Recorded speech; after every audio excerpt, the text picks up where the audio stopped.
Welcome, everybody, to another edition of the Tougies Take Podcast. We are finally back.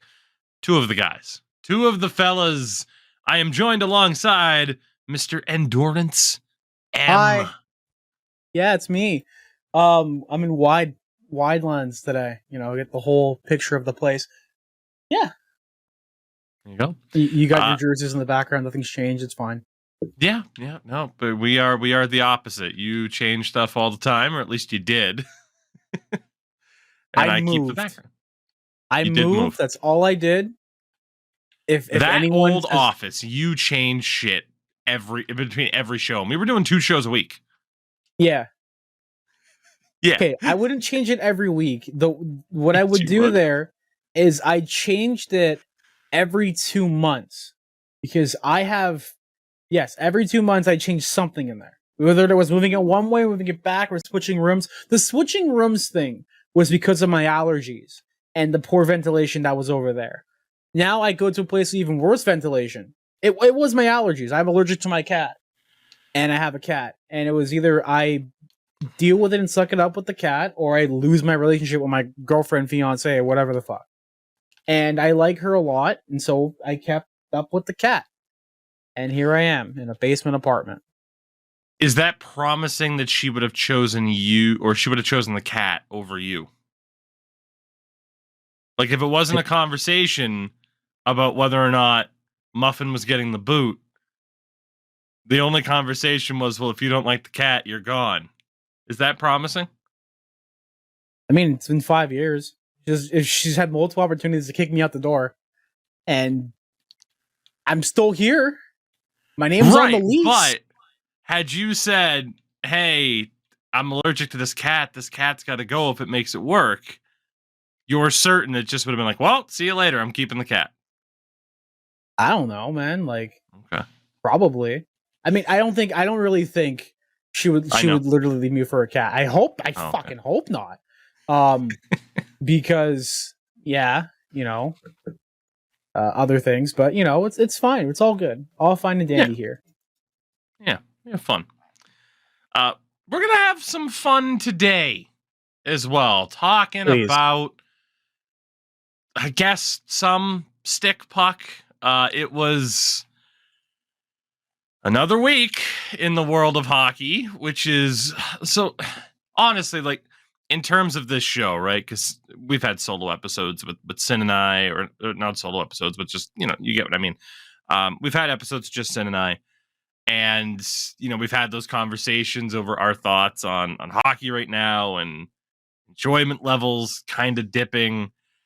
I have watched so little hockey over the past week, and I'm perfectly okay with that.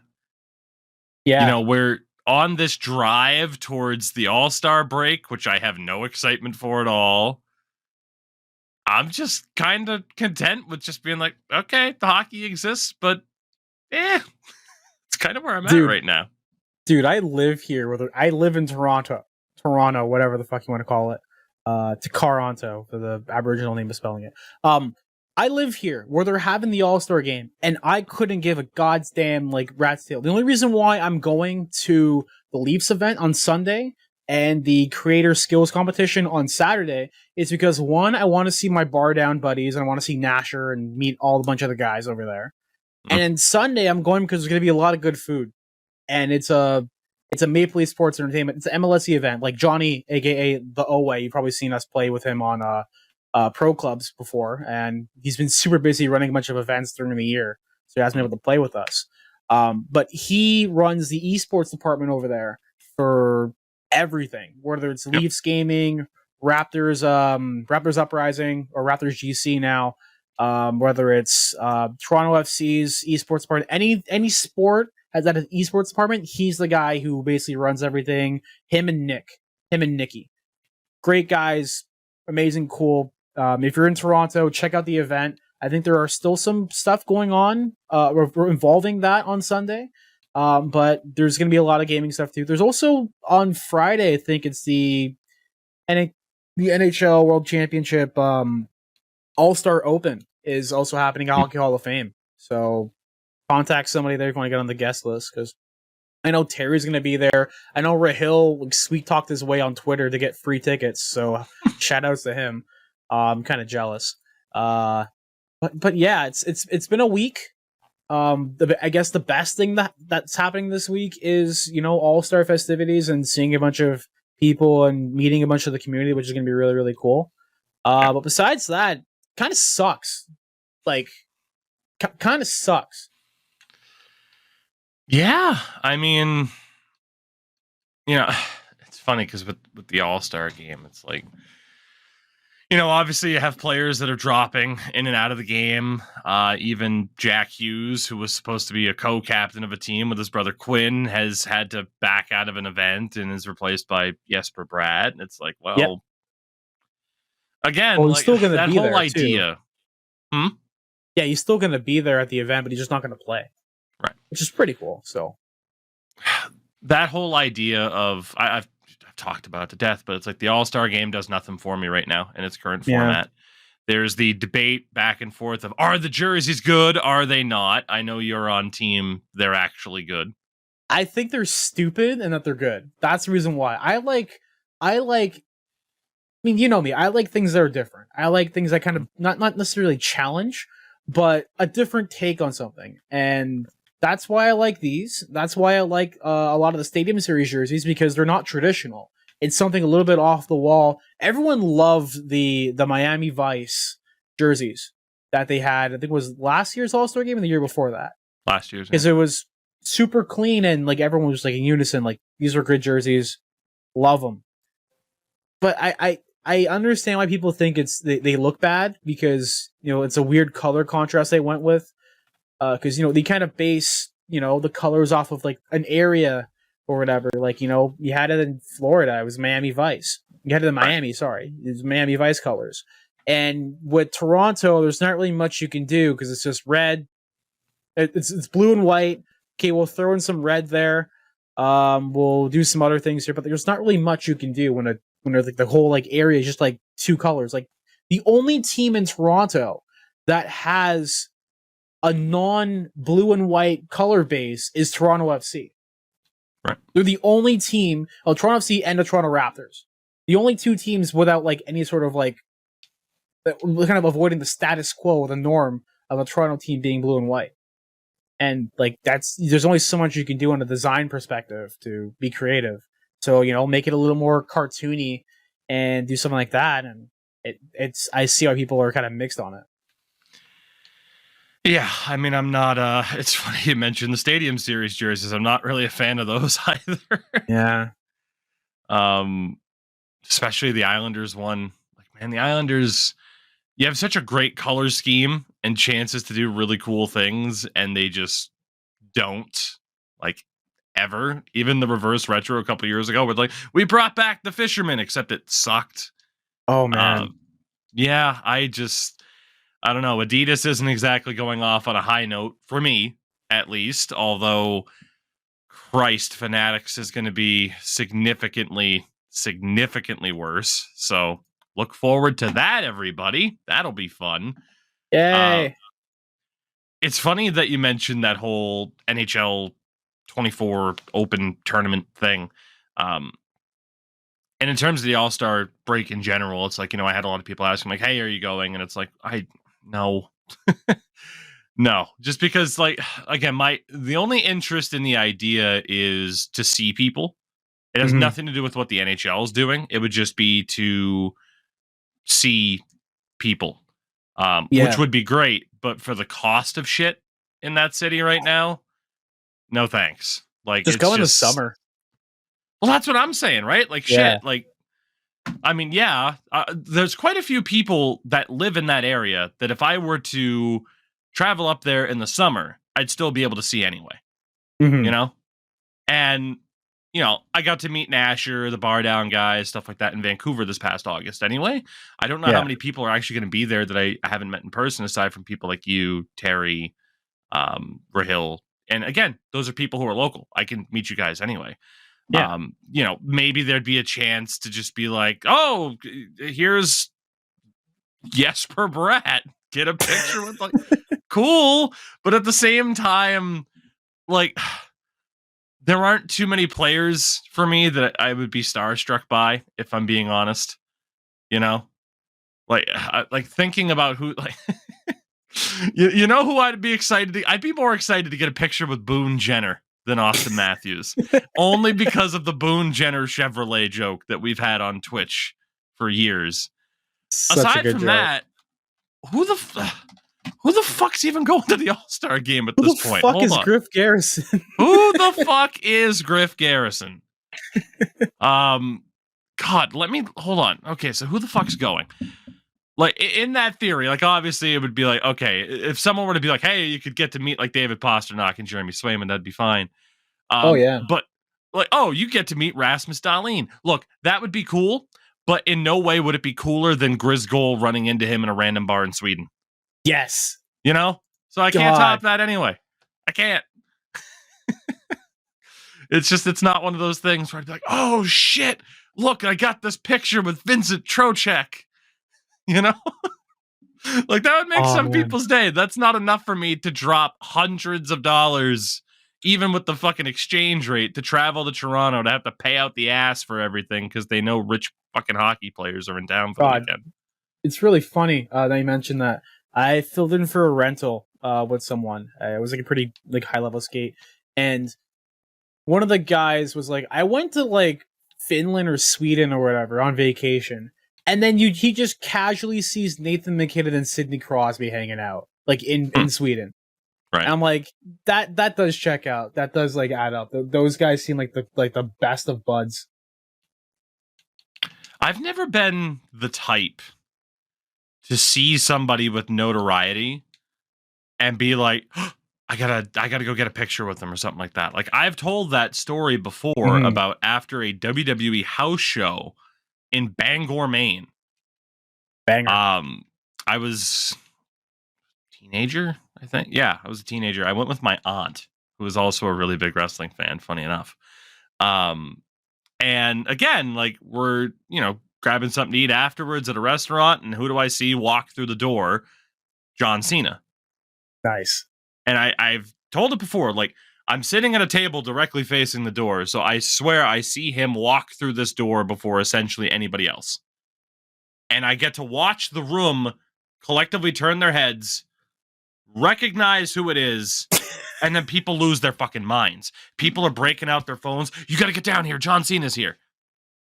And seeing that, to me, I'm just like, I'm not going to bother him. Like, my aunt went and got a picture with him that I took, but I didn't ask to get a picture with him myself because I'm like, I don't want to bother you. Like, this must be miserable. It's a part of your life, but it must be miserable. Did you shake to his the hand? point where a buddy of mine from high school, he was one of my groomsmen at my wedding. Nice. He and I took a road trip from Maine all the way down to Pennsylvania for an independent wrestling show ran by a company called Chikara in 2014. After the show, we went to fucking Red Robin next to our hotel. And a group of wrestlers walk in, including currently on AEW television, Matt Menard, Daddy Magic. Nice. Angelo Parker at the time as well. And someone that Chikara fans would know, or if you like know a lot of wrestling stuff behind the scenes, it was R.D. Evans, or he had a couple of different names, right? Okay. But I see them walk in. They sit down in the booth next to us, and I'm just like, I can't say nothing. I can't do it. I can't bother them. They're just normal people. But they noticed my friend's shirt, and it's like, oh, did you go to the show? When we talked to them briefly. But it was one of those things where I could never bother somebody. Like, it would have to be a situation where even if I was in Toronto and say it's like, I don't fucking, you are just like, hey, Casimir Kaskisuo's here, my best friend. I'd be like, hi, how you doing? That's it. And then Ed would be like, oh, get a picture with him. He's like, yeah, take a picture with me. I'd be like, I don't want to bother you. Like, that's just. I'm actually going to go see him play. He plays next week. Because the Rocket are coming to town, and it's his first game back in Toronto. So I'm gonna message him and ask him like, hey, like, do you like? He's probably gonna know like the day of if he's gonna play which day. They're playing Friday and Saturday, so I'm gonna be like, hey, are you playing on Friday or Saturday? And they'll probably go and watch this game. There you go. He was my favorite goalie. It's weird to say growing up when the guy's literally 5 years older than me. But like when I started watching Marley stuff, like when he first came over, I just liked his style of play, and from there, like we started talking a little bit, not too much, but Right. not You a mentioned big deal.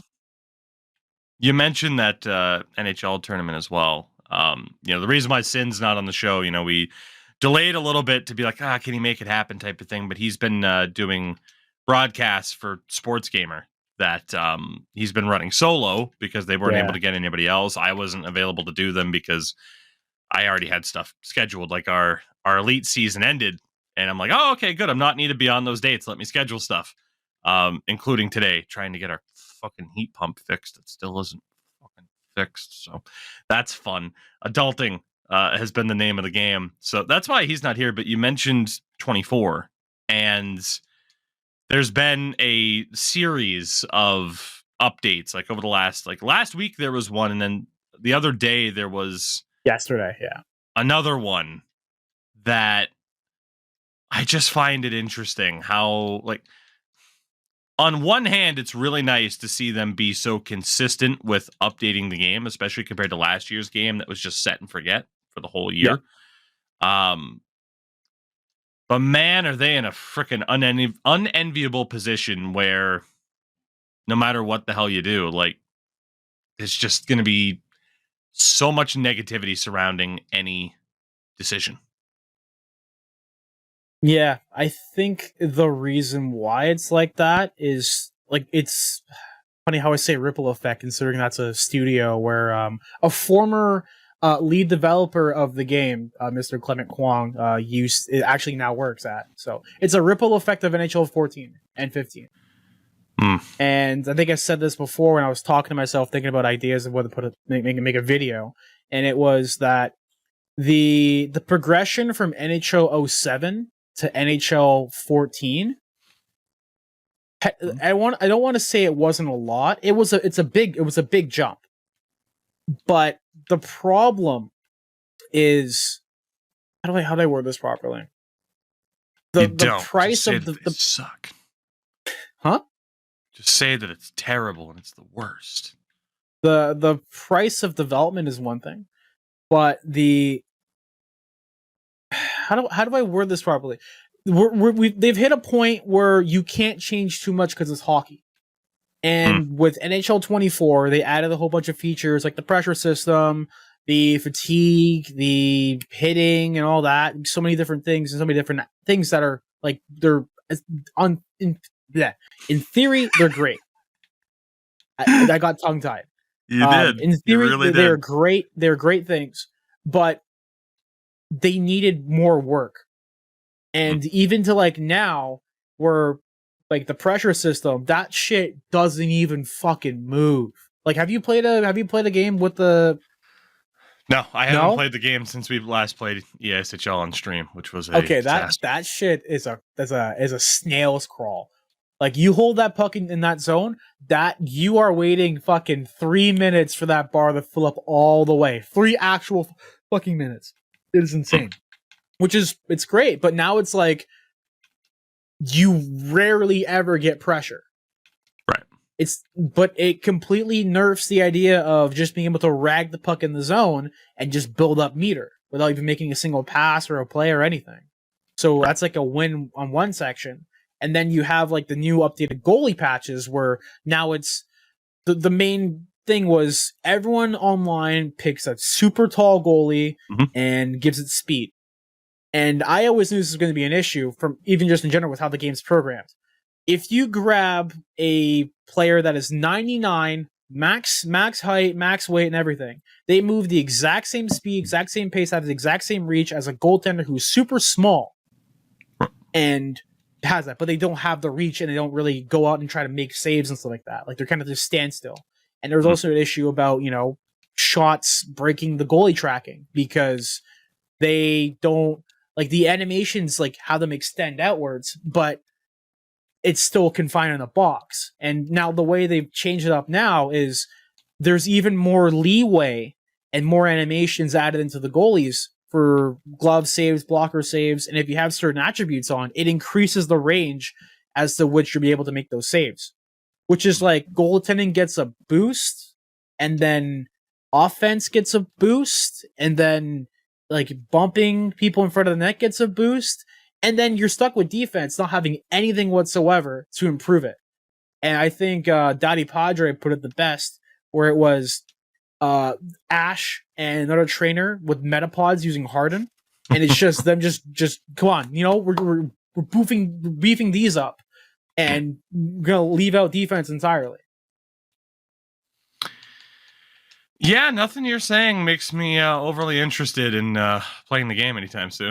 I will say, AI logic is one of the reasons why I'm also mad, because they said they fixed goaltending, and it's like, oh yeah, now it's more contextual. You won't have guys using like the reverse VH or the VH for goalies on the post, like covering the post with the one pad up versus the one pad down and two pads down on the ice. We'll have better examples of them like not doing that. And then I'm holding the puck in the corner, and like he's using RVH, where you're only supposed to use RVH when the puck is within a stick length, like not the shaft, but the flat part of the stick, like the paddle, when that's like within that range. And I'm like, as a goalie, that is wrong. Right.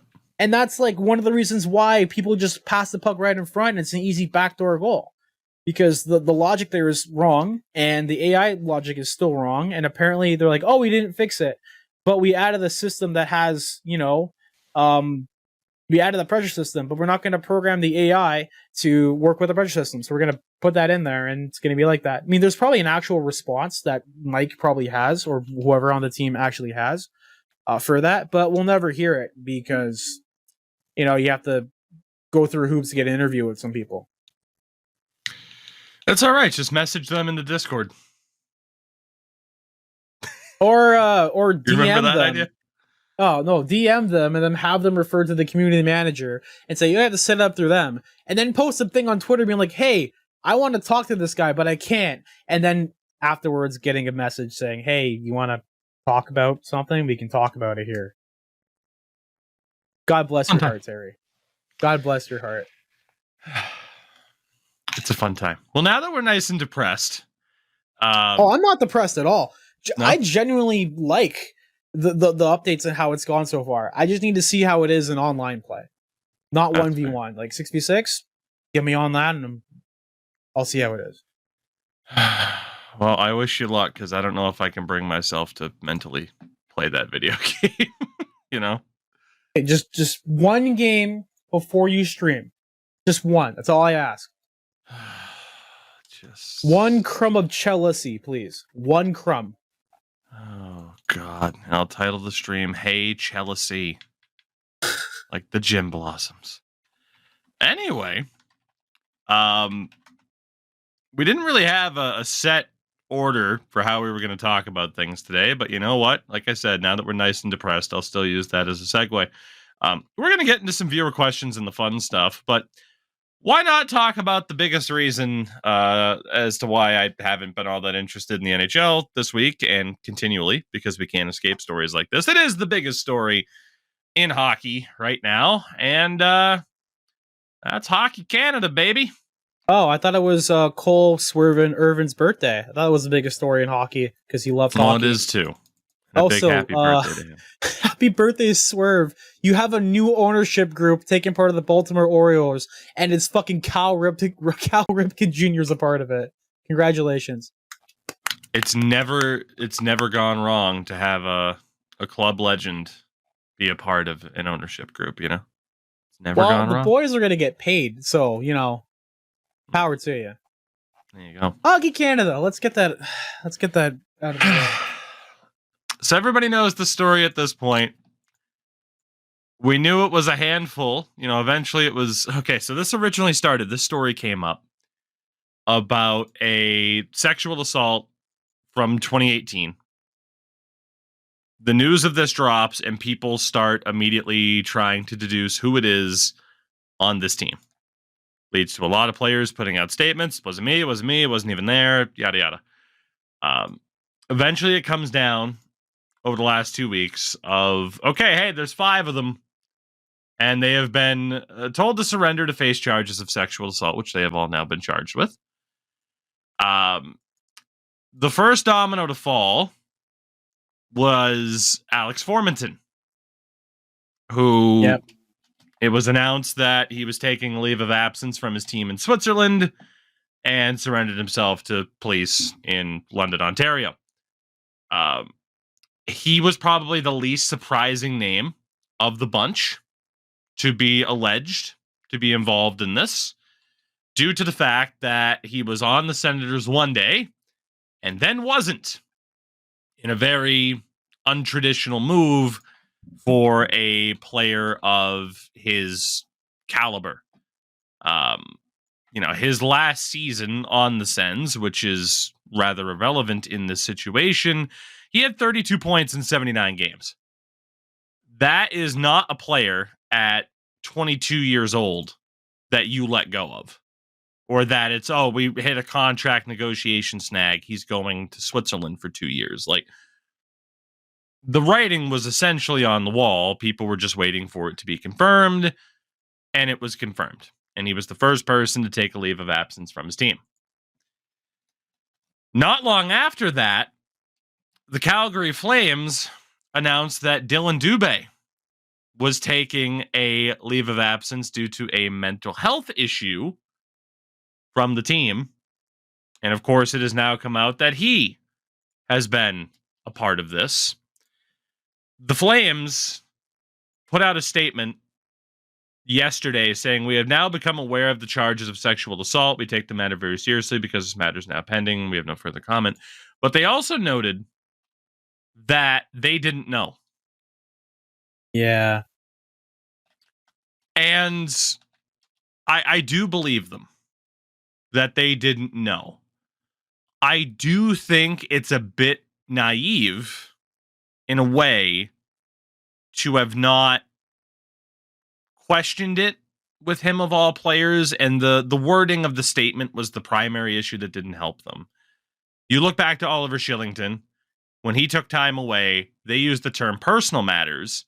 It eventually came out that it was mental health issues. Mm-hmm. I just think the wording of mental health issues when, it was Dylan Dubé stepping away, they didn't really set themselves up for success in that regard. I don't believe they were covering for him or making light of it. I think it was just a poor choice of words. I put out a tweet last night that I eventually deleted because I don't stand by it after thinking about it a little bit more. Because, hey, you got to admit when you're wrong. Again, in terms of the word naive or whatever, I don't think they were necessarily dumb about it. Poor choice of words, and it happens.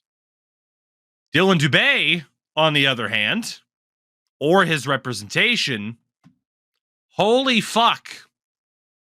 Because if the Calgary Flames are stating they didn't know, then you used the words mental health as a shield. The Calgary Flames, if they heard from you, man, I got some stuff going on mentally I got to take care of, and they said, hey, we're not going to dig into that. We respect that. Take the time that you need. They did the right thing, the Flames. But if the Calgary Flames are telling the truth, that means that either A, they use that choice of words incorrectly based off of what was told, or more likely, Dylan Dubé, his representation, a combination of the two, used mental health issues as a shield when they knew exactly what was coming. And that is beyond fucking gross, to say the least. And certainly doesn't make you look innocent, even though it is innocent until proven guilty. That doesn't help your case too much. Yeah, I mean, there's always two things. There's the court, there's the the actual fucking court, and there's the court of public opinion. Yeah, like you could be non-convicted, things that could happen in your favor, and the public finds you guilty no matter what. Like, there's not much you can do about your reputation. Like, there are people, we've had examples of people who've been dragged through stuff like this before, and finds out later on they didn't do anything, or people say that they didn't do anything and it finds out they did do something, and it completely changes everyone's perspective. I think this whole thing is terrible. Terrible just in general. You don't have to be fucking rocket scientist to say that's terrible. But just the fact that it went the way it did, especially the way, that the Flames handled it. I think the best way to summarize it is, I was listening to the What Chaos podcast by, DJ Beat and Pete Blackburn. And I think summarized it the best was saying that it could be for mental health reasons, but that's not the reason why you have to leave. Right. You have to leave because you're summoned to court.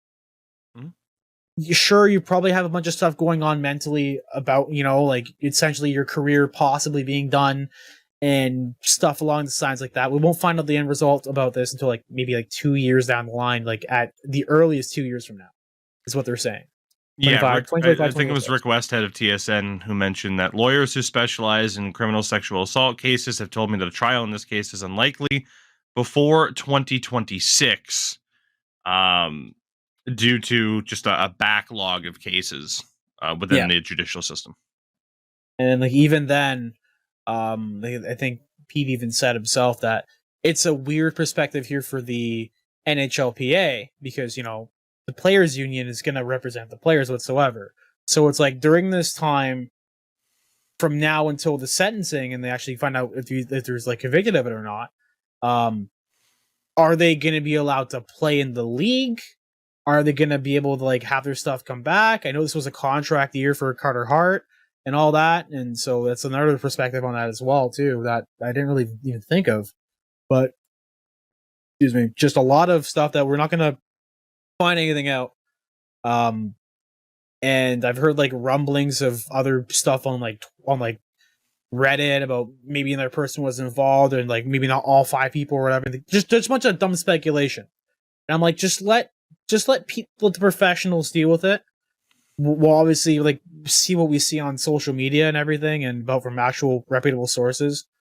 But the more you paint the picture on other people without actually having a finite result, that gets you into libel and slander. And you don't want to end up with a massive lawsuit in your favor. Against you because you spouted out some information that was completely wrong and you tarnish someone's name when they were completely innocent or whatever it may be. I think overall, with the whole Hockey Canada thing, there is the whole innocent before proven guilty type of thing. And like you said, the freaking libel and slander cases and all that. We have to see what's going to happen here. As of right now, we don't know. London Police Service will be holding a press conference on the 5th of February, which is this upcoming Monday. Yes. We'll see, right? I mean, in the meantime, there's obviously going to be a lot of questions in regards to what's going to happen. You look at how certain teams have handled things. Ottawa not signing Alex Formenton. Did they know?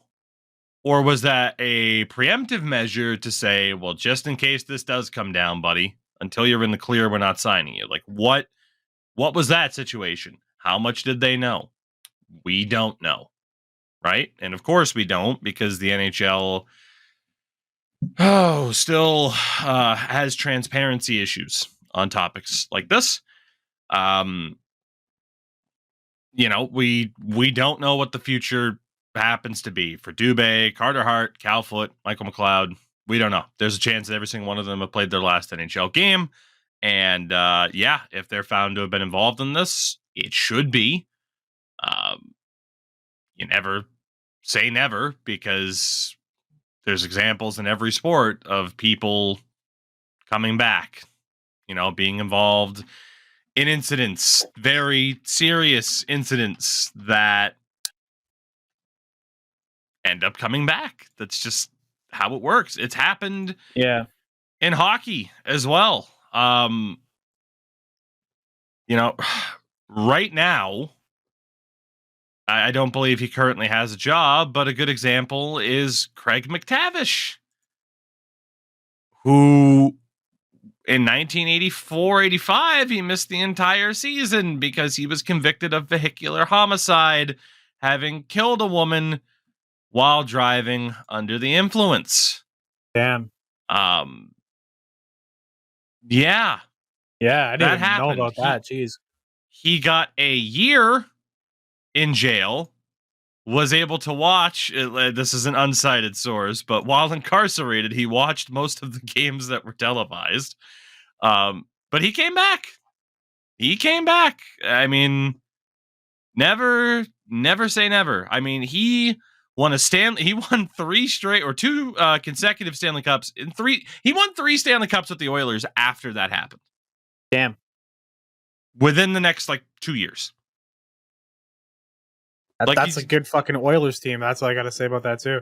There you go. It's just you never say never. And again, then it comes down to, well, did they serve their time and so on and so forth. It always comes down to that too of, Michael Vick, he served his time. He served his debt to society. It's there are still some people that have the viewpoint of yeah, that's cool.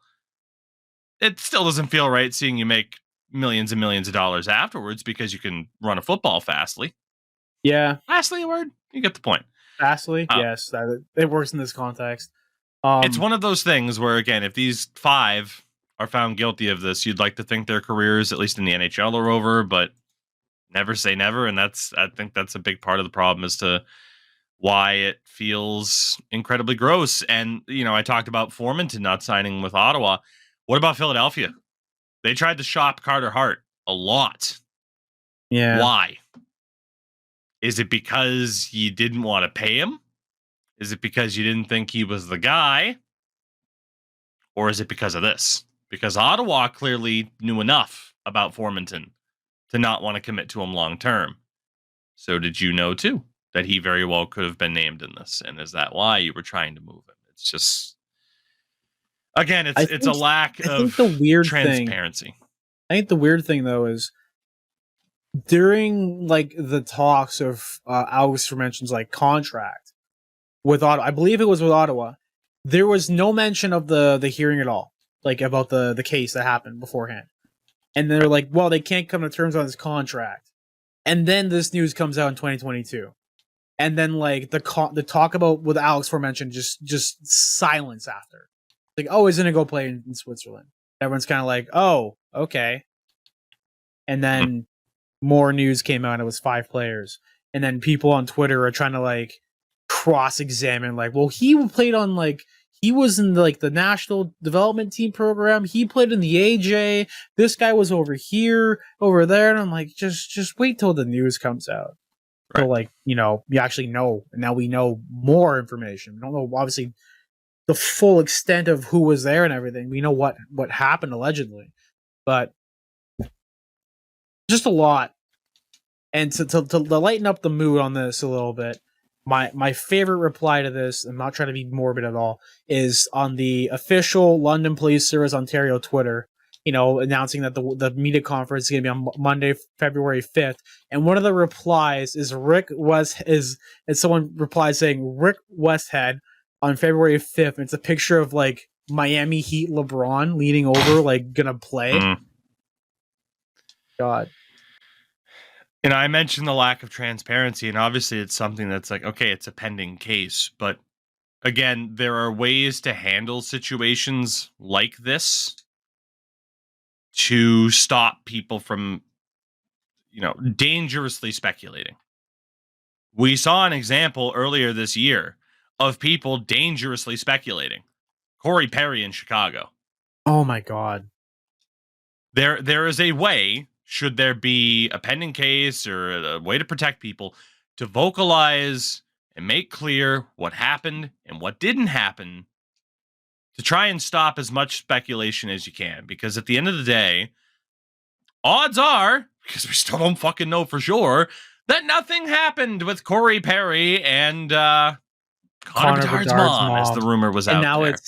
And then when he signed with Edmonton, everyone's watch out for your mom, McDavid. Mm-hmm. He's going for every Connor. I'm this. I said before, hockey, I don't want to say hockey bros, but no, the hockey community. the hockey community, hockey bros, they get one joke and they just run it right through as much as they can.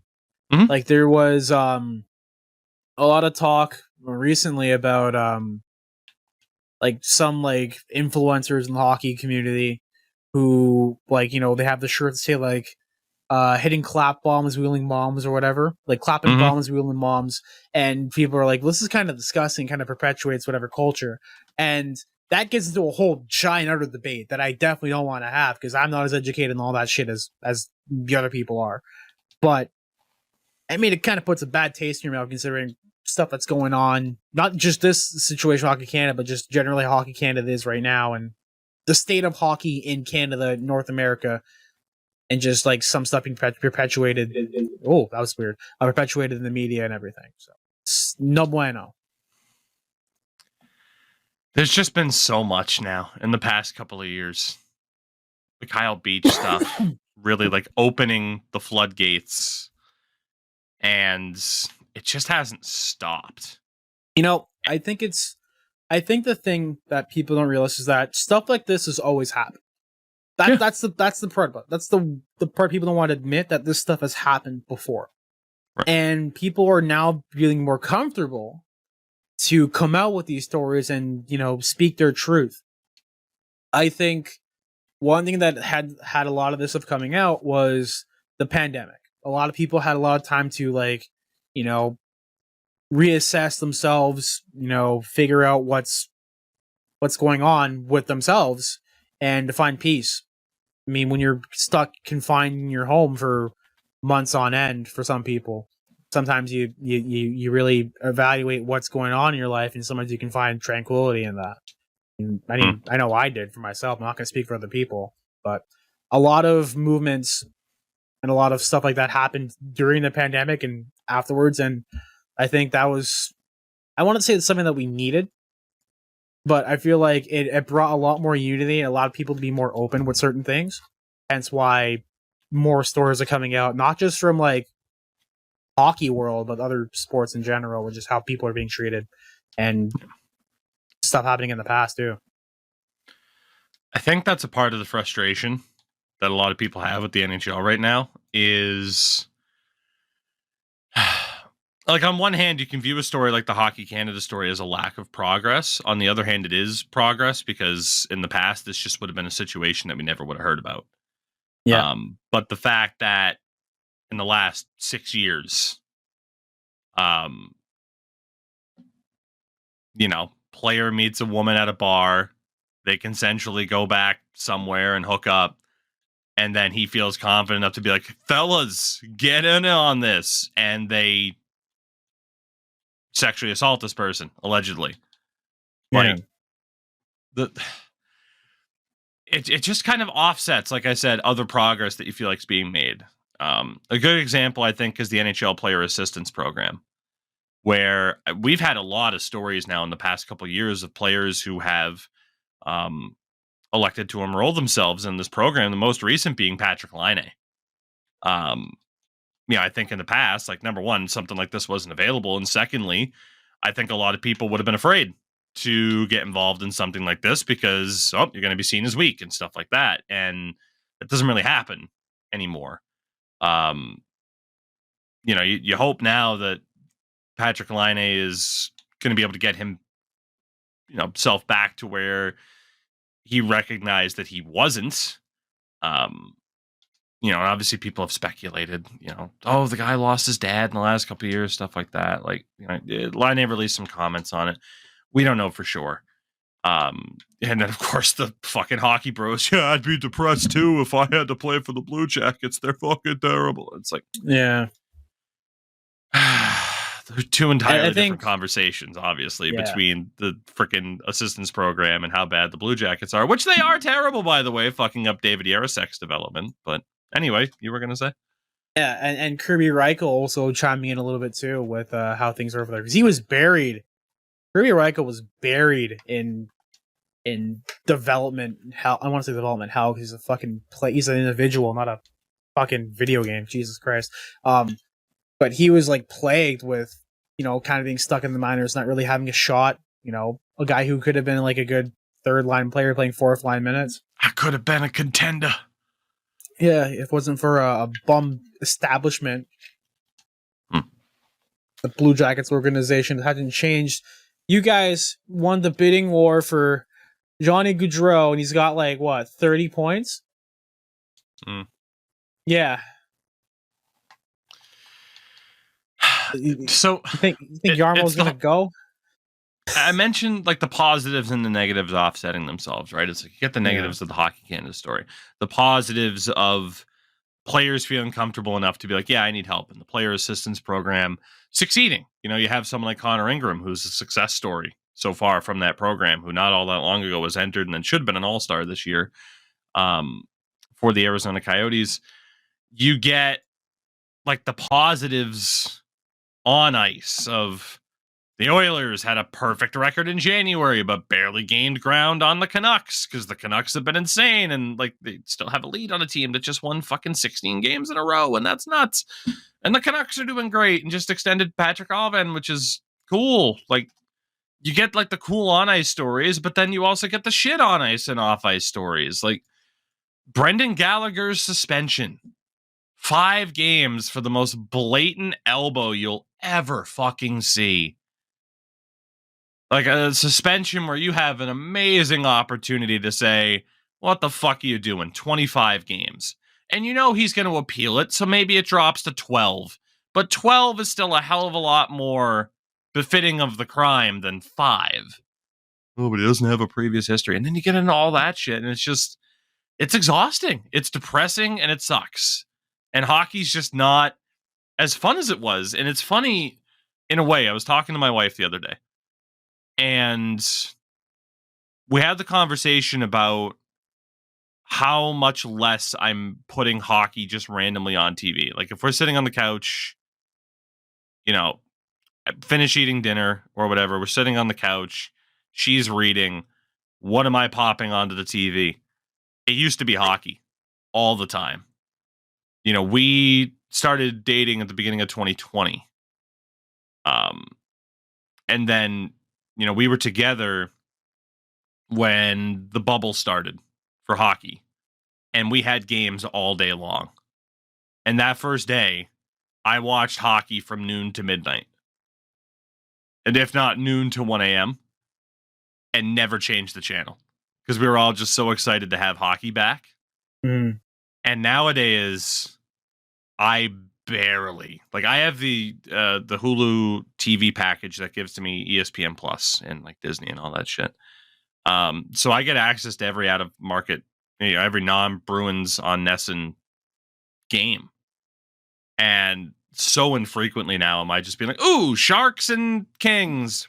Put that on. Like, just find other stuff to watch because it's like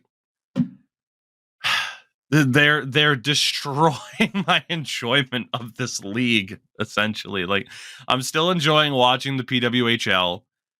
There is still that anxiousness about that league of like, you got to land the next steps. Like there's a lot of excitement about the successes of this first season, but there's still a lot of nervousness there. But yeah, it's just been this podcast has, and I just came to this realization, you know, the last show of 2023, we talked about like the invasion of all the bullshit from outside the sports world, invading the sport and ruining it, the pride debates and all that fucking nonsense where people can't just let people be fucking people. Yeah. This podcast has served as a time capsule for my declining interest in the NHL. I started this show in 2020. Obviously, Deej was here first. Yeah. And then Endo, and then we brought on Sin. Diversity and I hires, feel like my interest there, I talked about it, right? How often I was watching hockey. My interest was at nearly a lifetime high.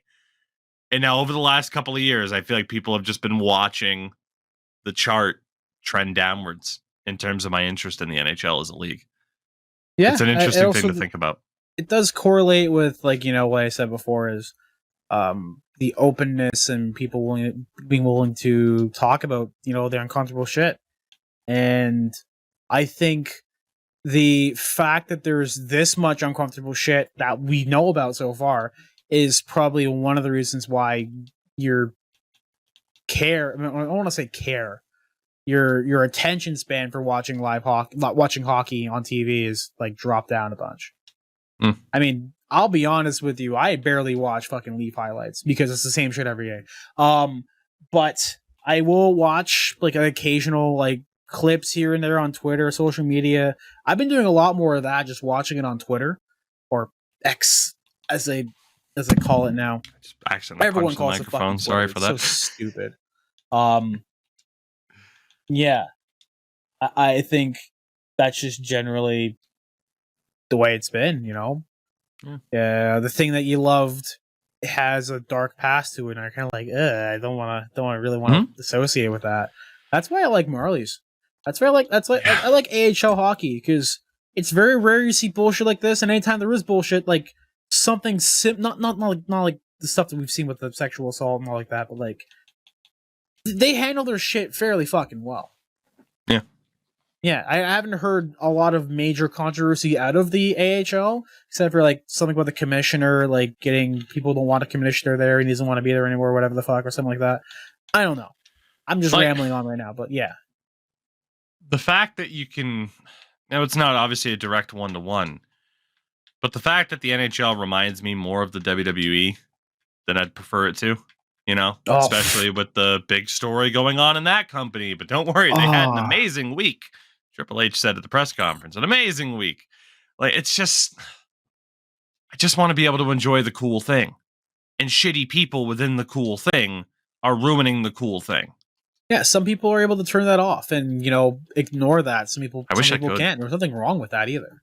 Yeah. Like, well, no, because if you can't turn it off, you're a liberal snowflake cuck.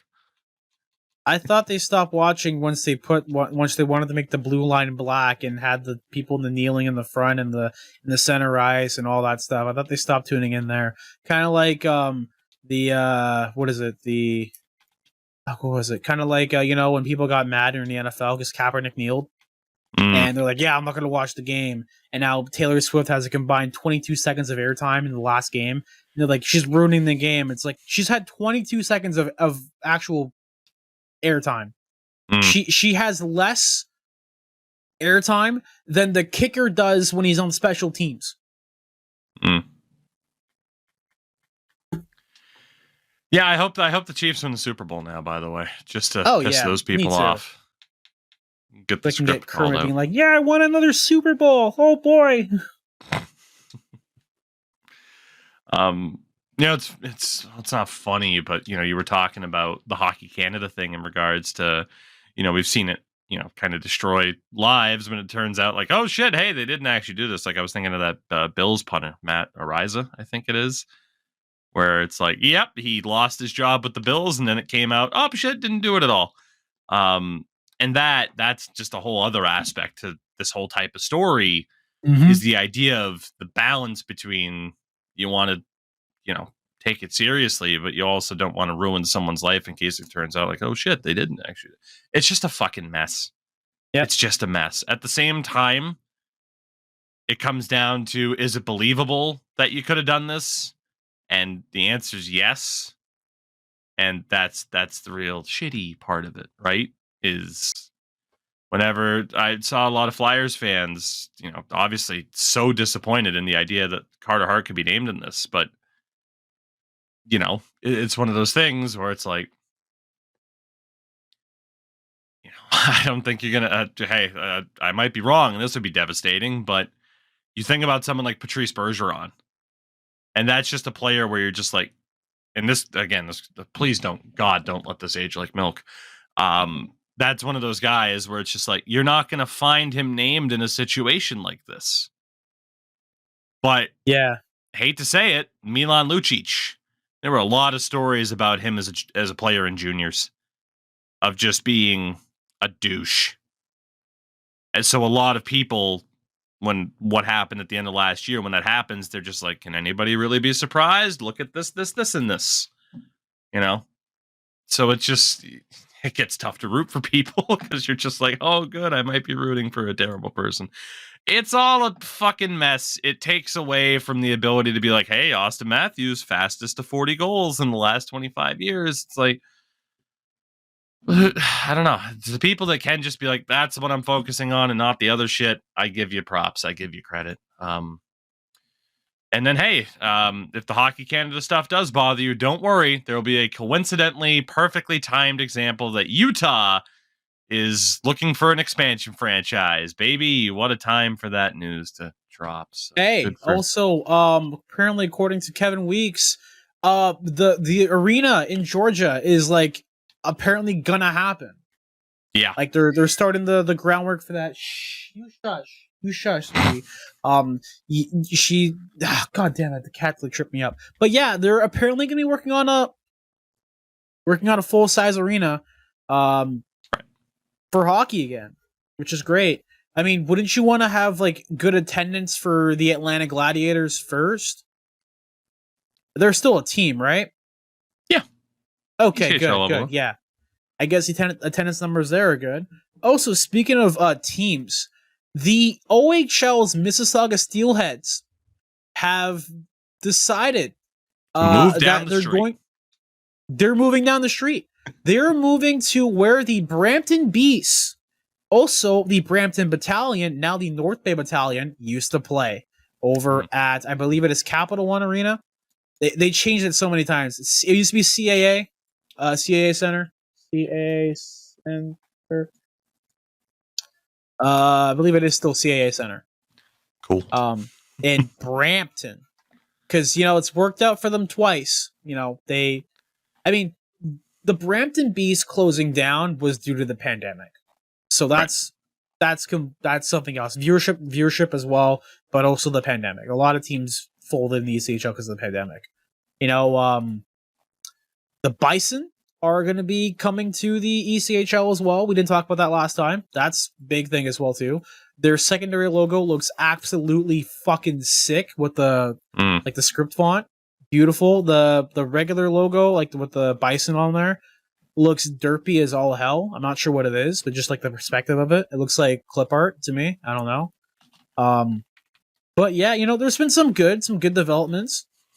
And I'm happy to see hockey coming back to Brampton. Maybe, who knows, I'll get season tickets there as well, because fuck it, why not, right? There you go.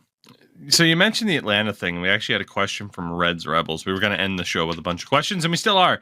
Why do people hate the idea of Atlanta getting another franchise, but love the idea of places like Houston, who haven't held a team more than 20 years? That's not true.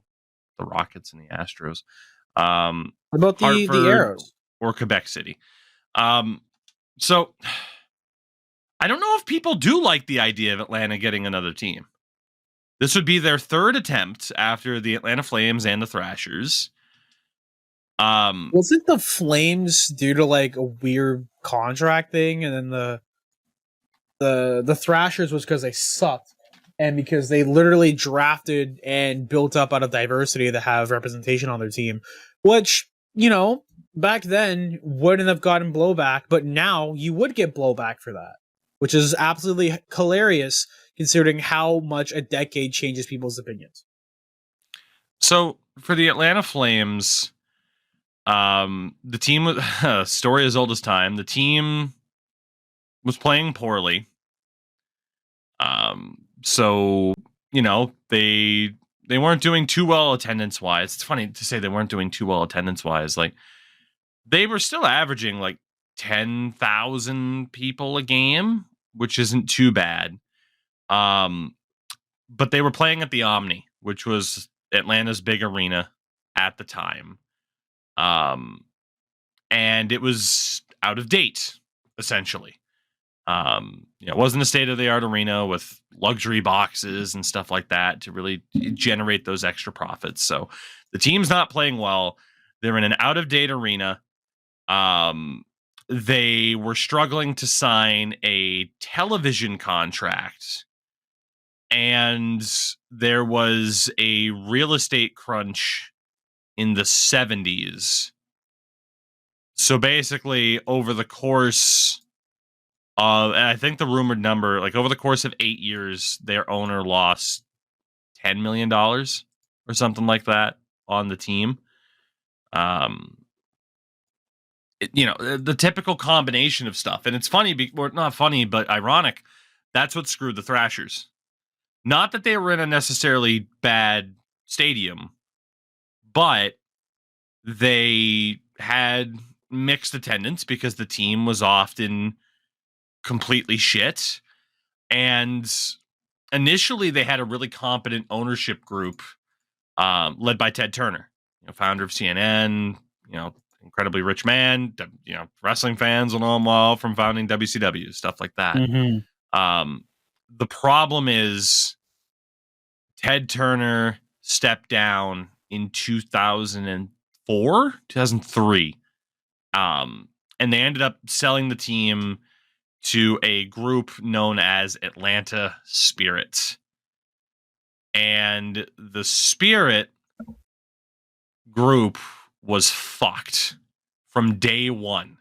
Literally almost immediately after buying the team, they almost sold the team.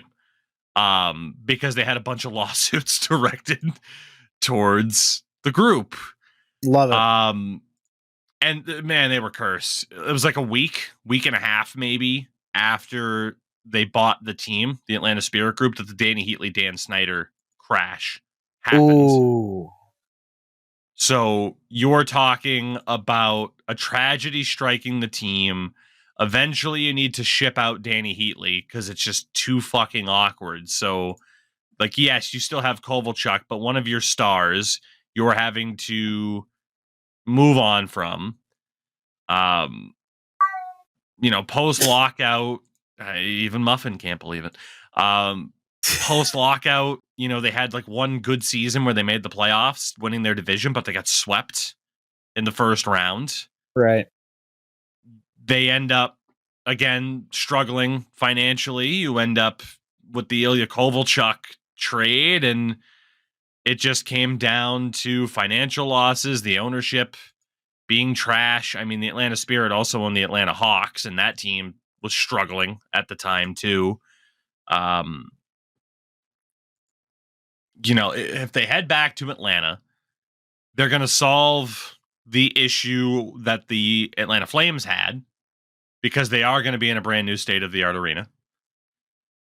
The biggest thing for them will be locking down ownership that is stable and consistent, because on ice, they will presumably be okay.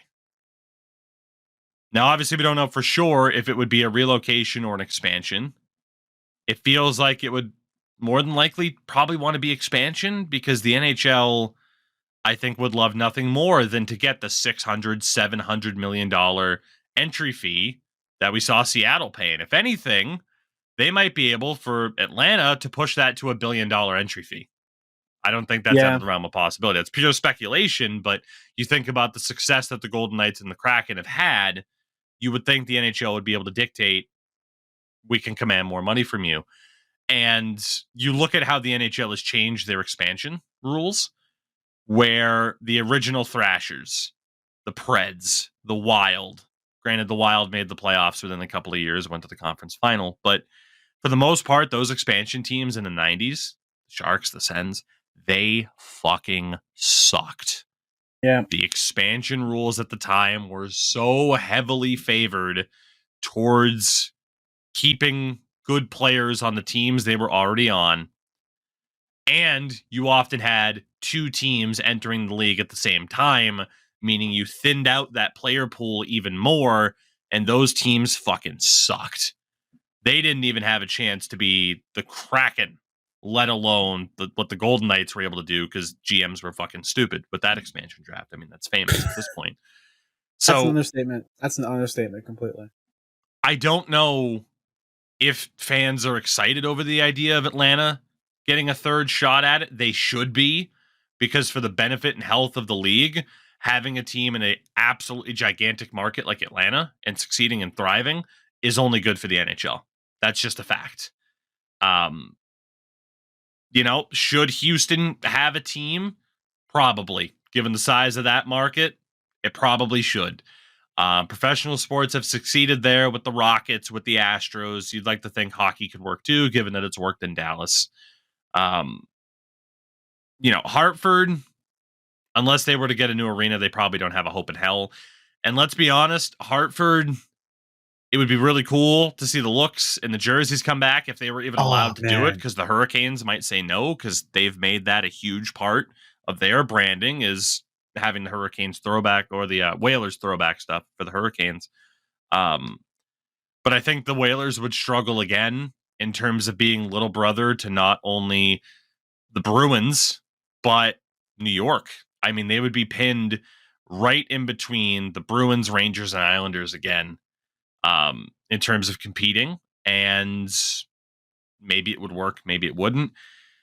Quebec City, who the fuck knows? I mean, they built the fucking Centre de Videotron fucking a decade ago to try and get an NHL team back, and it still hasn't happened.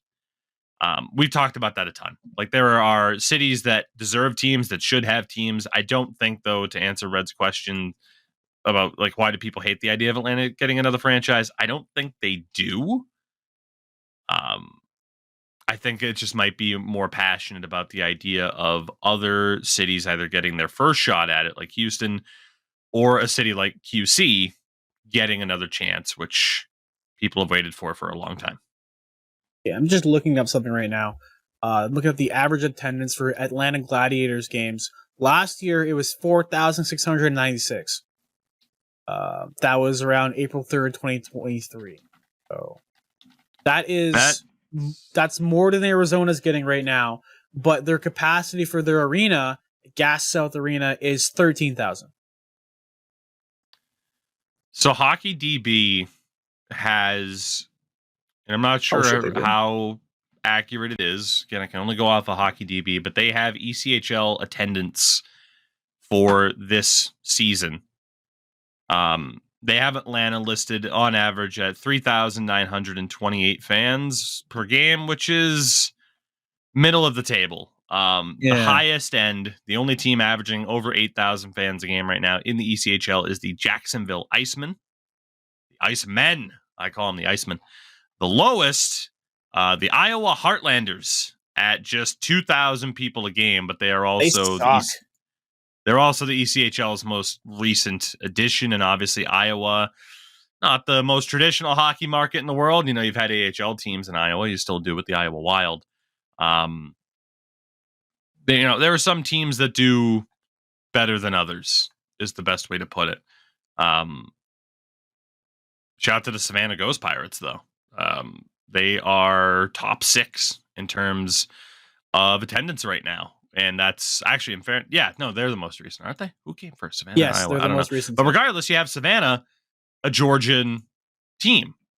You know, you got a couple of teams in Georgia at this point, and you start to think, well, if Savannah can pack in almost 7,000 fans a game, you have the Atlanta Gladiators at almost 4,000 a game, and then if you're built right in downtown Atlanta, that's easy to get in and out of the arena. Like, you can see how it would succeed, but it would be, like I said, contingent upon ownership actually having their shit together and the team not being complete dog shit year in and year out, because that's what happens no matter where the hell, with the rare exceptions, no matter where the hell a team is, if they are shit, people don't show up. That's just how it goes. Again, rare exceptions. Like Montreal has had some rough years. That building's always great. Shout out to that fan base is fucking amazing, though. You know, like Patrick Waugh's second game back was against the Habs in Montreal, and that fan base treated him like the royalty that he is to that fan base. I mean, like I said, there are rare exceptions, but for the most part, if your team is complete dog shit year in and year out, yeah, attendance is going to slip and the money's going to drop. That's how it works. It's what it is. Damn. So, let's get to a couple other questions here. Unless you have anything else to add. I'm just looking at the attendance for like AHL and everything, and I'm looking at the rate that because the first thing I thought of when we mentioned like attendance and everything was comparing what they're making with the PWHL and their attendance versus what they're getting paid in the A and the ECHL and all that. And it kind of adds up a little bit when you look at it that way. Guys in the E are making like 30 to 40 a year, at most usually, because of the way their contracts work. They're really fucking weird. And then the A, there's no salary cap, so they can get paid whatever the fuck we want. So yeah, it's about fair for what they're asking, what they're bringing in for attendance. About fair. A question from Young Burrito. If you had to live inside one video game, what video game would it be? Fortnite. Fortnite. What video game would provide me the most interesting life with the least amount of danger?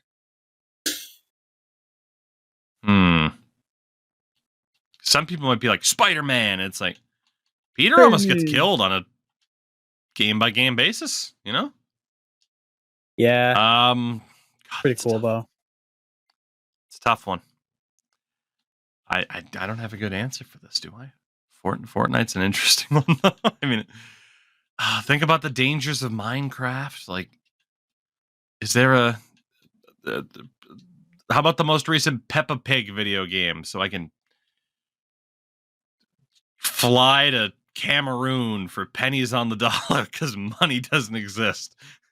They're gonna say you could see the Queen, because the Queen, the Queen's in the fucking game. They added a rest in peace to the Queen. That was so...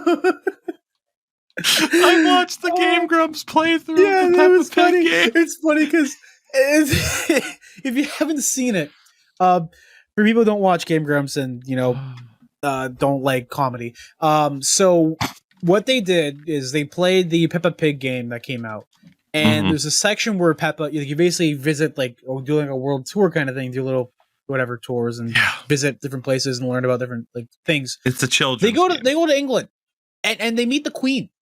They do. And there's supposed to be like a whole cutscene where, like, they say bye and everything, but they skip the cutscene and they're just with the Queen, and they just hard cuts to black, and it's the picture of the Queen, and like splashing at a puddle says, "Rest in peace, Her Majesty the Queen." Holy shit. Oh, it's so good. From Lights Fly, what bread / other bakery item would make the best shoe? Like a giant French bread, like the big fucking one, and then you make like clogs out of it after it hardens, like a crouton. There you go. Like, I wanted to say like a muffin because it'd be like a Dr. Scholl's, but it would break apart too easily. So you do need a bread that is not going to break under the wear and tear. Oh, the long bread. Yeah, I'm gonna go with the East Side Mario's home loaf. Slap those on the dogs and call it a day. The dogs, jeez. Dude, I was telling my wife about how that's made such a comeback, and I don't know why. The dogs are barking. Jesus, dude. So my niece, who is, oh God, how old is she now? 11. My parents came up to visit, and she tagged along. So did my nephew, and they walked Emmy while my wife and I stayed and made dinner. And my niece walks in, takes off her shoes, and goes, "Man, my dogs are barking." What is TikTok doing to our children?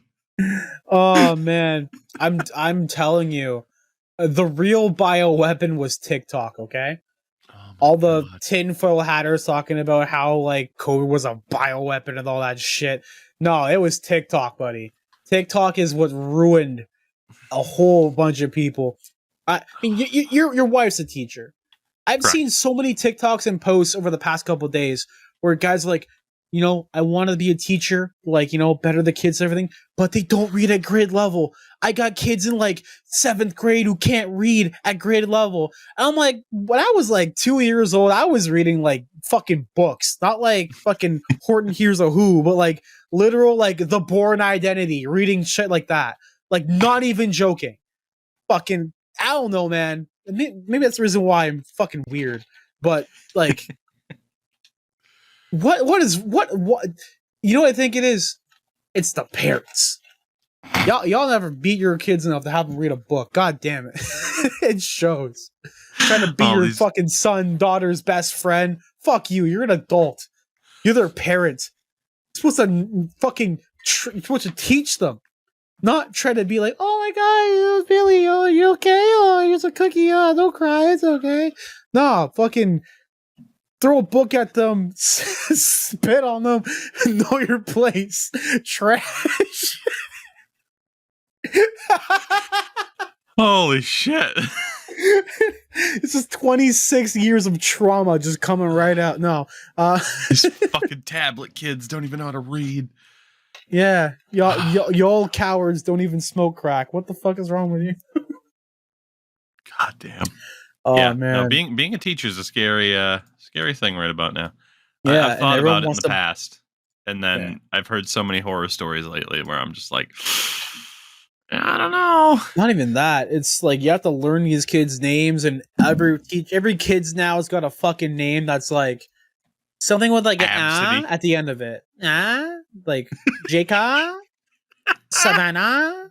I can talk shit. My name is Endurance with a fucking ENDORANCE. I can make fun of anyone's fucking name I want. Okay.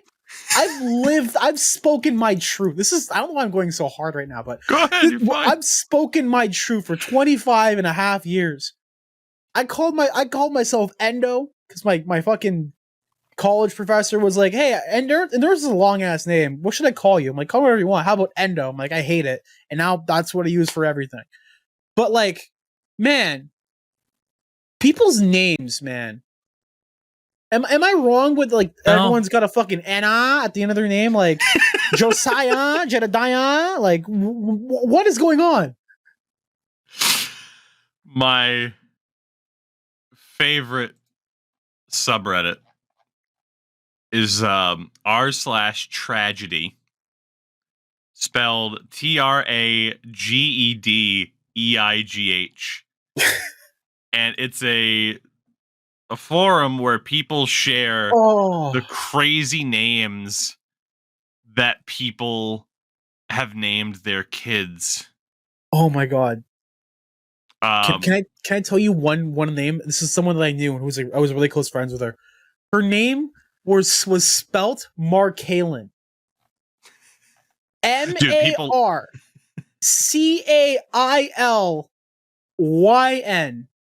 It's supposed to be Marcelin. But I called her Kale for like the good fucking 3-4 years. I'm like, fuck it, whatever, it's fine. You know, she had like fucking like 8 brothers. 8 brothers, dude. I didn't even ask what their fucking names were. Because I know if you're fucking naming your daughter Marcailyn, Marcelin, whatever, like Margarine, like it's gotta be something fucked. And like the mom was like a librarian.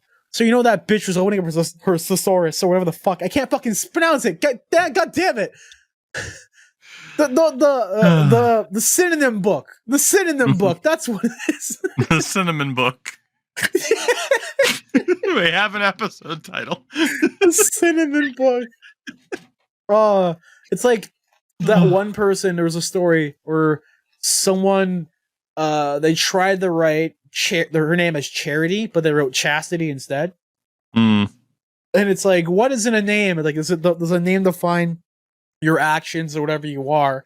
And I'm like, what the fuck am I supposed to do? Like, my name isn't in the English tongue. My mom's like, oh, it's French. Endurance. I'm like, that's not in the French language. You made up a word. Let it all out, buddy. Or if I go by my middle name, Baron, Baron. Did I tell you about this? They misspelled my middle name on my birth certificate. Not birth certificate. They misspelled my middle name on my, I believe it's my health card or my health card. It's BARREN, as in like empty. So like I got nothing, dude. I got no real first name. My middle name is misspelled wrong, and my last name is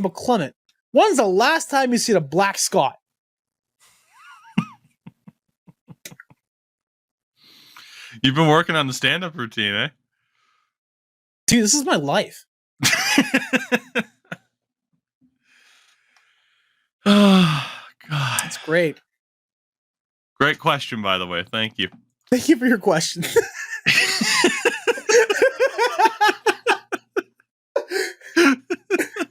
Just cut this part out. Just post it on Twitter. Fuck it. Oh, yeah.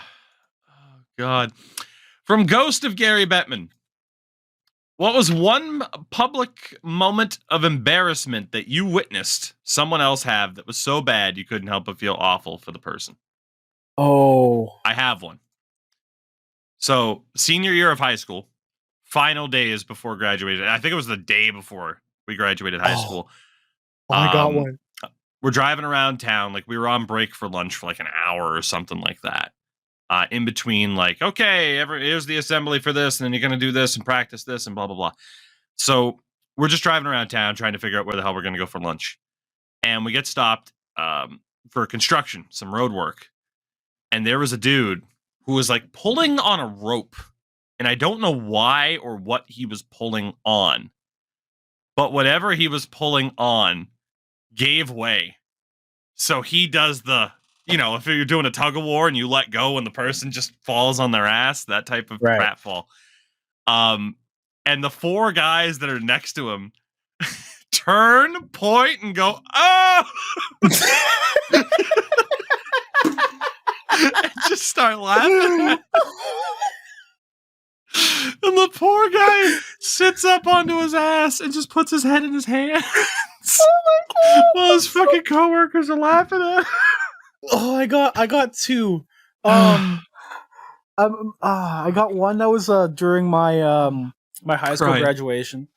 Mm-hmm. Then the other one's Polina's gonna hate me for talking about this one, but it's really funny. Which one do you want to hear first? The Polina one? Or you want to hear the high school? Which one first? Go for the high school one. High school. I graduate. One of my friends is like super smart, super educated, like honor roll. She had like a 98 fucking overall like grade for graduating. Like, that's fucking insane. Like she had like she's really fucking smart. So she goes up to get her diploma. And she gets her diploma, shakes the principal's hand. Everyone claps, right? Everyone's clapping, and then she dabs, and the crowd goes, "Oh!"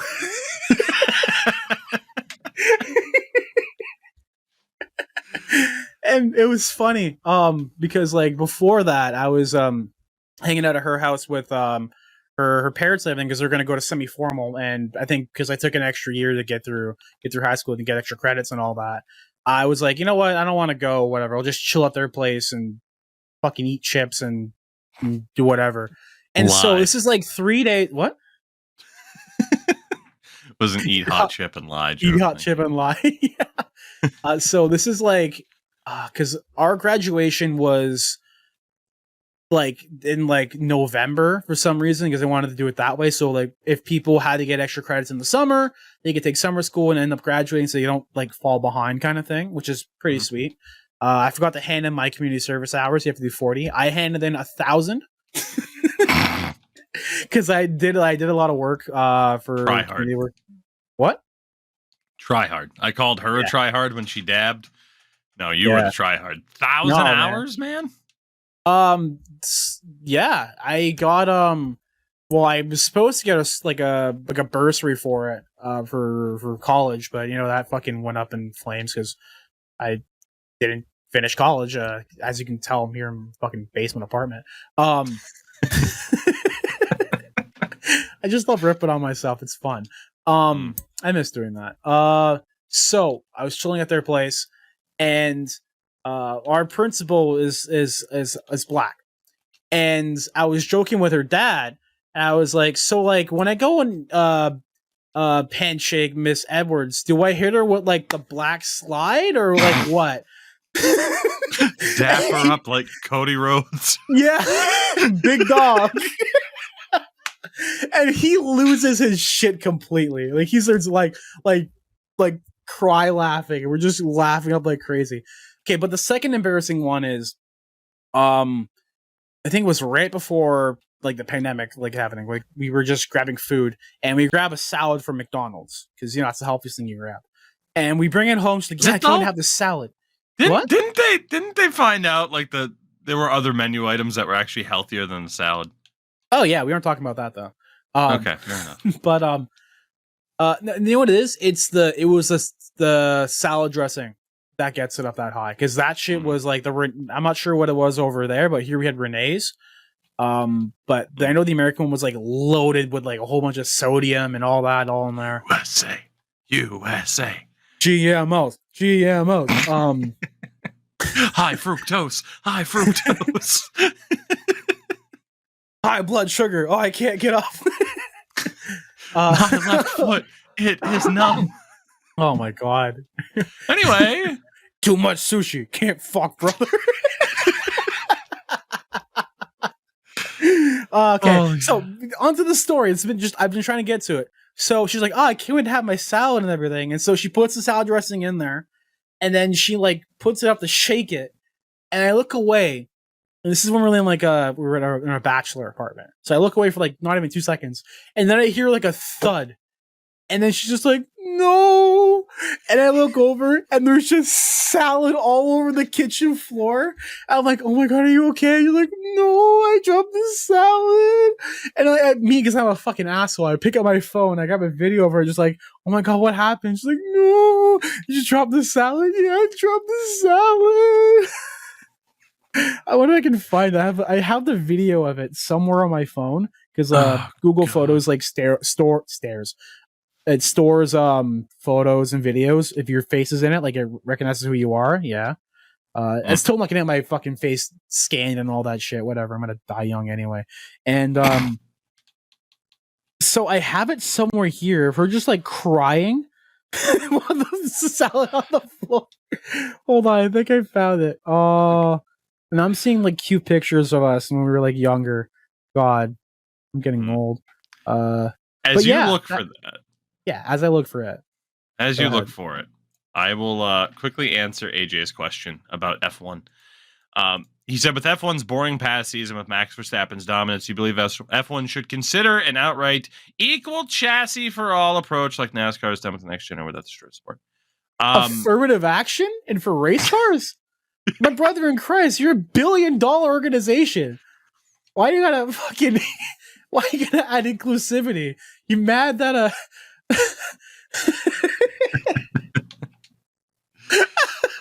Oh God. Sorry. Go ahead. It's just one of those things that probably won't happen. Like that's just what F1 is about who's got the most money and who can whip out their big money cock and lay it out on the table and make the biggest thud. Like that's what the sport is. I mean, what? I just think of it like a Vince McMahon voice. I got my money cock. I think that was in one of the texts that were revealed. That's what he called one of his dildos, the moneymaker. Jesus Christ. Yeah, it was dressed like Shane McMahon and it had arms. Here comes the money. Through a real weak jab. Fucking Christ. I mean, the news from F1 today was that they rejected Andretti's bid to be on the grid. Like, it's all about the money, and that's what F1 is. It's not about who's the best racist. It's about who has the most money, basically. That's what it has been. That's what it will continue to be. The end. Ta-da. But don't worry, it's very fun to root for someone to finish 8th instead of 9th. Don't worry, it's a good time. Speaking of wrestling, from Sister Christian Cage, what are each of your favorite pro wrestling moments? Hands down, I'm super biased towards Forbidden Door. That was the first event I've seen before seeing Chris Benoit when I was like 6. So it was great. That's like a big moment for me. It's always gonna be a big moment for me. It's just the atmosphere for Forbidden Door. Yeah. For me, there's too many to name, to be honest.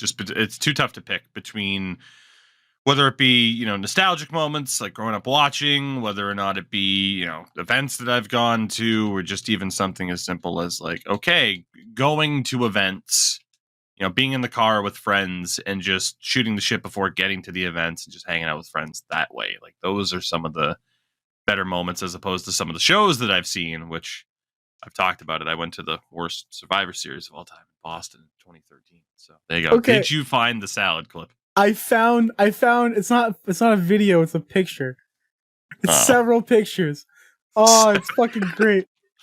It's like Ralph Wiggum in slow motion. You could just see her heart breaking. Yeah, look. I want to show you. Look at it. Just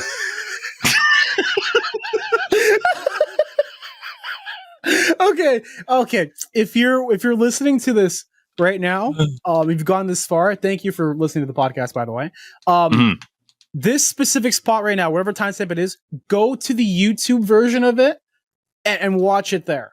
Because this is fucking hilarious. I have 1, 2, 3, 4, 5, 6, 7. Is this a video? Why didn't you just take a video? What's the matter with you?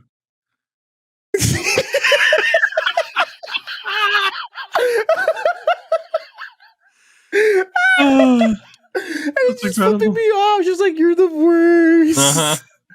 This was the first year of us being together. No, just look at that. Just look how sad she looks.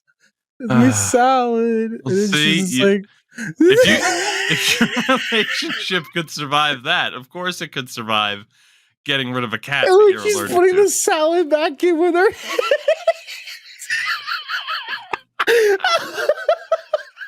No, I can salvage it. Oh my god.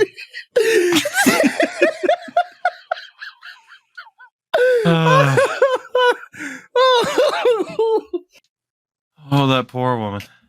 Oh my god. Can we make this the fucking photo for the thumbnail? The thumbnail. It would be so cruel, but it's okay. She's got a sense of humor. We had some other questions about, like, okay, coming up on the deadline, who's going to buy, who's going to sell, stuff like that. We'll get to those in the near future. All-Star break. We're still, trade deadline's the beginning of March. We'll have plenty of time to talk about stuff like that. So I think, on the high note of a dropped salad, we can look to wrap things up for today. I can't stop laughing. I'm so sorry. I mean, she was putting it back in the bowl. No, I can save it. It was on the floor for like a minute, dude. I would say you could find Endo Mills at Endurance M on Twitter and Twitch, but he might not live to see tomorrow. Oh my god. I'm gonna call her and be like, hey, remember when you dropped your salad? Text her right now. If she responds. I'm gonna do it right now. Hold on. In time before we end this episode, I want to see if she's tweeting right now. Hold on, I'll call her again. She declines again, she's tutoring. Alright, let's see what happens. Come on, pick up. Please. Will we get the Paulina guest spot? Oh. Hi. Oh, you're at tutoring? Yeah. Oh, I was gonna say, hey, remember when you dropped your salad in like October 2019? Yeah.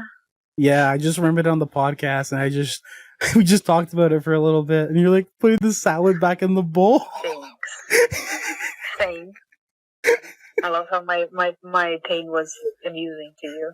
It was funny. The tragedy of lost salad. How dare you? Okay, I'll talk to you later. Okay. Okay, I'll see you when you get home. Okay. Alrighty. Love you. Bye. Love you too. Bye.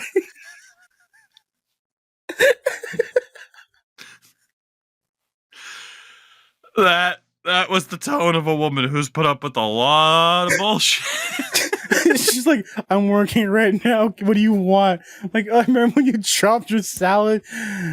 Yeah, I remember when I dropped my salad. Oh, bless her for putting up with you, huh? That's a true bless her heart moment. Jesus Christ. God. With that, everybody, we will be back in the very near future to talk about hockey and not hockey, because that's what we do around here. Again, thank you all for listening. Thank you all for watching. And we'll see you very, very soon. Don't try to eat the salad if you drop it on the floor. It's gone. It's gone. It's done, dude. It's over, dude.